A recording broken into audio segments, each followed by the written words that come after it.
পরশু দেখলাম যে আমিরে জামাত, জামাতের যে আমির, উনি তো জেনারেল শিক্ষিত আলেম না, এই জন্য ওনার আর কি বলতাম, উনি ধর্ম সম্পর্কে কতটুকু জানে আমি জানি না, কোন মাদ্রাসায় পড়ছে, কামিল পাস করছে না মুহাদ্দিস হইছে আমি জানি, ডাক্তার শফিকুর রহমান উনি কোন লেখাপড়া করছে, উনি আলেম কিনা, কোন মসজিদের খতিব এটাও আমি জানি না।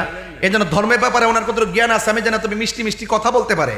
গতকাল দেখলাম ওই যে আরেকটা চাপাবাজ আছে তারেক মনোয়ার, এবং সকল জামাতের আলেমদেরকে নিয়ে মিটিং ডেকা জামাতের আমির বলতেছে, এদের উস্তাদ বলতেছে, এদের যাদের পিছনে রাজনীতি করে সেই নেতা বলতেছে আপনারা বক্তব্যের ক্ষেত্রে ভাষাগত সংযত রাখবেন, আবল তাবল বলবেন না। একদিন আগে আমিরে জামাত বুঝাইলো কি, আর একদিন পরে এই আন্তর্জাতিক চাপাবাজ আমির হামজা ডেলিভারিটা দিল কি? তার মানে বোঝা গেল হ্যাঁ বিয়াদবিতে বড় সেরা রে, কথা কোন ঠিক না বেঠে? এই জন্য শুধুমাত্র ওয়াজ শুনবেন না, ওয়াজ ধারণ করেন। যত কিছু হোক, তাহিরিকে যাই বলুক না কেন, তাহিরির বিরুদ্ধে যত ধরনের